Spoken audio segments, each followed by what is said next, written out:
Welcome to Firearms of America. Today, as you guys can see, I have another pair of Danner boots for a review.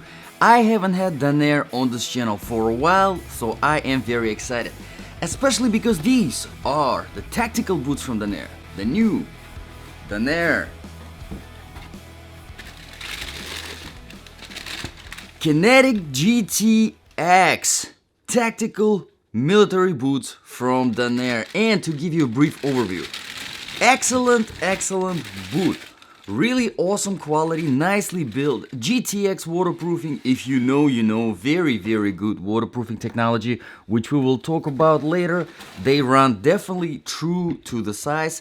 A little bit on the pricier side, especially because they are a newer model, currently $180 on Amazon. The link is in the description below. Just click on it and check it out, because sometimes prices might go down.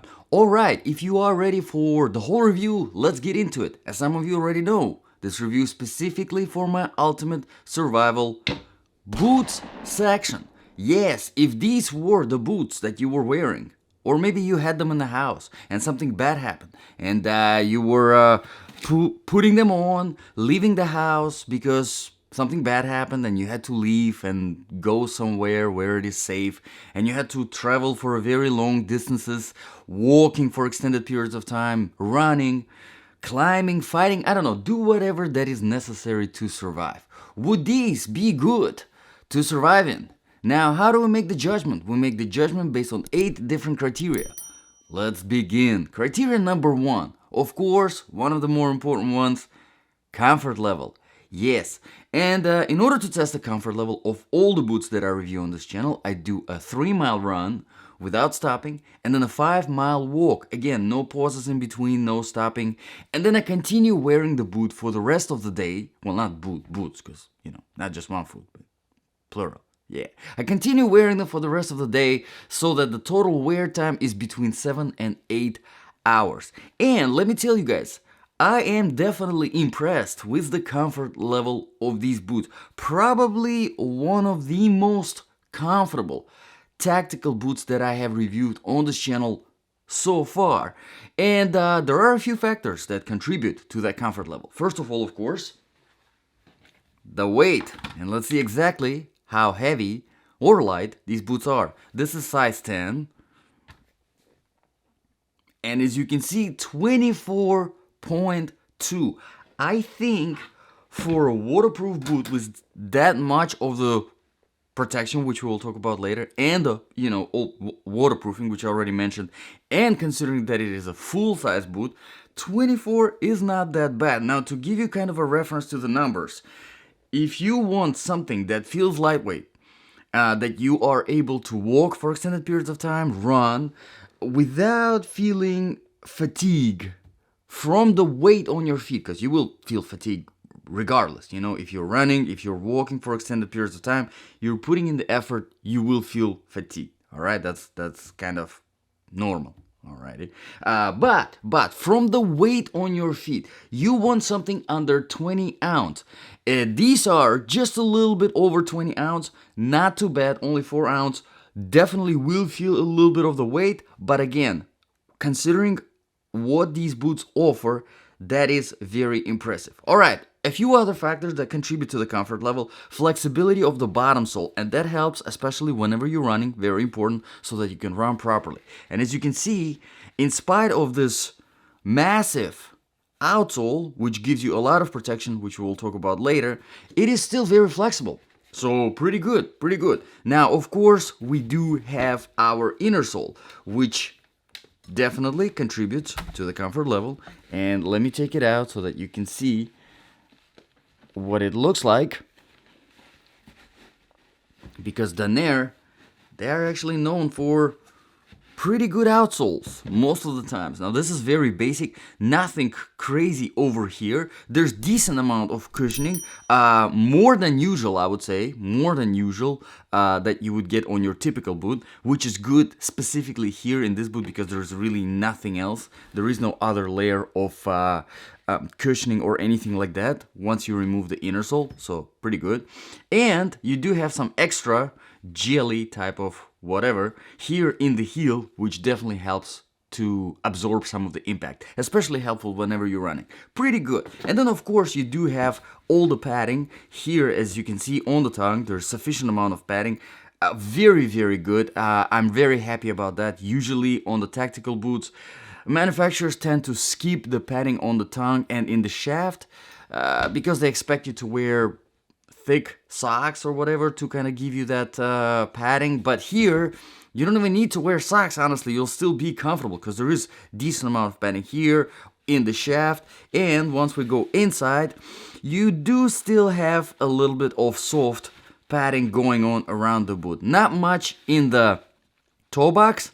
Keep that in mind. The toe box, that's one of the I will tell you more about in the sizing, but it's very important to get these boots in the right size, because if you don't, you're not gonna like the comfort level of these boots because there is no padding on the inside of the toe box. I think that's one of my main concerns with the comfort level. I think it could have been way better if there was some on the inside to give you a little bit of extra cushioning. But overall comfort level for a tactical boot, I think that is pretty good. Let's move on to the criteria number 2 now, proofing and protection. Like I said, these boots are waterproof, GTX waterproofing, which stands for GORE-TEX.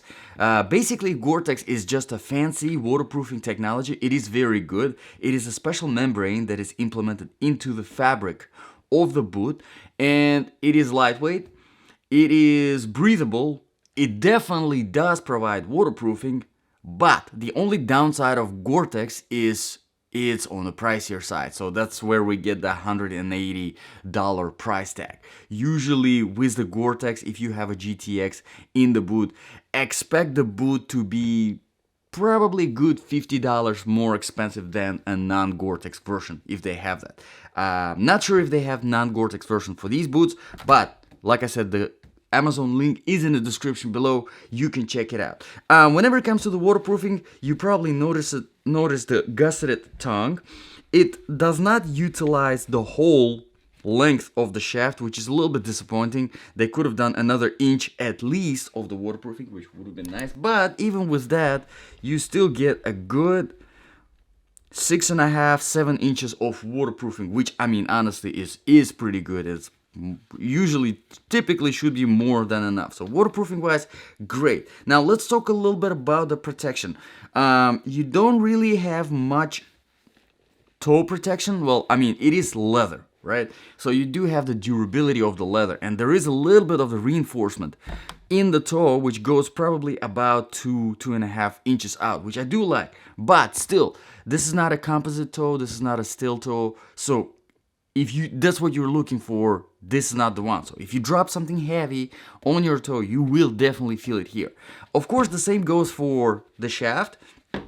While you do have that nice padding that gives you some protection from the impact, still, this is pretty thin. And you know, if you get a kick to the ankle, you definitely feel it. So yeah, it's better than nothing, but keep that in mind. And of course, you do have a reinforced heel, which is just as much of the reinforcement as the toe. So not much in the protection, sufficient in a way for a lot of situations, but again, you know, you have to keep that in mind. Which one do you want more? Of course, you do have some decent protection from the outsole as well, because it is so massive. It has a nice layer of rubber to protect you if you step on something. But again, this is not one of those unpenetratable outsoles. There is no metal layer that is going through it.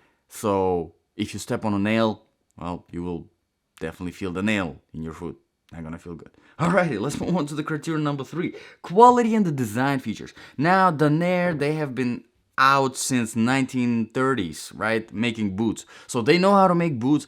And I have reviewed plenty of Danner boots. And honestly, so far, I've never really had a bad pair of Danner boots. So they know what they're doing. And you can judge by the Amazon reviews. Again, the link is in the description below. They have currently over 300 reviews, almost 5 stars on these boots. Just like most of the other boots, they have very positive ratings on Amazon. So people definitely do like the boots. And I like them as well. It's probably one of my top, definitely in the top 5 boot manufacturers, Danner, for sure.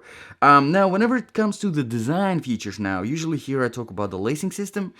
Here, the lacing system is very straightforward. It's very good. You do get 3 pairs of fabric hooks right here. Yep. And then you do get 3 pairs of close hooks, ring hooks, and then 3 pairs of just regular close hooks. So no open hooks at all, which I kind of wish that these 3 were open hooks because it would make it much easier to take these boots off and put them on. But whenever it comes to military and tactical boots, most of the times that's what you get. Most of the times you get the close hooks on the top. So it takes more time to put the boots on and take them off, but at the same time they sit on your foot more secure. With with the open hooks, you don't worry about the string just sliding out or something like that, which honestly never happened to me with the open hooks, because most of the hiking boots you will find open hooks on the top. But still, this is what most of the times you get in tactical military boots. Keep that in mind. Overall, a pretty good system. The only thing I wanted to mention here, the strings are unbelievably long, so you can do a variation of really whatever you want with the strings.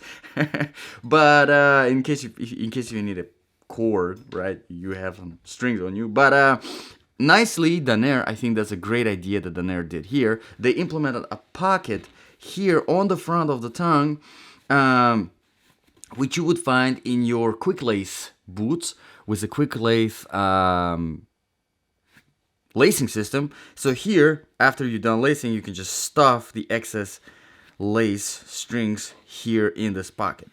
Very good. I think that's great. I think everybody just should do it, because that's perfect. You don't have any strings hanging around. Alrighty, let's move on to the criteria number 4, another very important one, the outsole, traction and stability. And of course here we talk about the outsole. Now here, this is definitely more on the flatter side.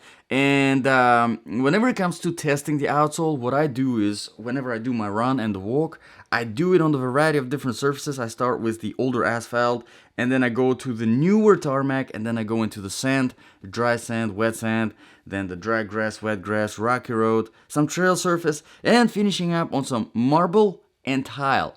Now, because this is more of a flatter, also slip resistant, designed to be slip resistant with these little grooves right here, it performs good on surfaces like sand. Sandy surfaces performs very well. Performs just fine on tarmac and asphalt. Performs pretty good on marble and tile, so flat shiny surfaces, pretty good grip. But whenever it comes to stuff like wet grass, very, very slippery. Keep that in mind, because whenever it comes to stuff like wet grass, you usually want something aggressive. And because there isn't much of aggression here, not very good on stuff like that. So keep that in mind. And the same goes for surfaces like snow. It would be fine in the snow, but on the ice, I wouldn't recommend it. They would definitely be very slippery on the ice. A lot of people confuse slip resistance with being good on the ice because the ice is slippery. That's not the kind of slippery, all right? That's a little bit of a different. Keep that in mind. Now, let's move on to the criterion number 5, temperature, since I mentioned the snow and ice. These are not in any way winter boots, even though they are waterproof, and you probably could get away with some colder temperatures, especially if you implement some insulated socks. These are not in any way winter boots, all right? First of all, they are not designed to be handled, the outsole to be, used in winter situations like snow and ice, even though they would be fine in the snow, like I said, but definitely not in the ice. They would be very, very slippery in the ice. Keep that in mind, all right? And, of course, whenever it comes to the winter temperatures, colder temperatures, you want something that is insulated, and there is no kind of insulation here at all. Like I said, with some insulated socks, you might get away with some colder temps, but if you're looking for something for winter, then there are some winter options out there. Okay, but whenever it comes to the hot temperatures, I tested them in about 95 degrees weather here in Florida. And they are definitely breathable, nice and breathable. My feet did not overheat even from running, so pretty good overall. The Gore-Tex, I mean, you can't really go wrong. If you don't mind spending extra money on Gore-Tex, you can't go wrong with Gore-Tex. It is really good technology. Let's move on to the criteria number 6 now, the sizing. Now, whenever it comes to sizing, whenever it comes to boots, I always recommend getting half a size bigger than your normal shoe size. So if your dress shoes are, your sneakers, whatever, in size 9.5, you want your boots in size 10 to give you a little bit of that extra space in the toe box, which will be very helpful.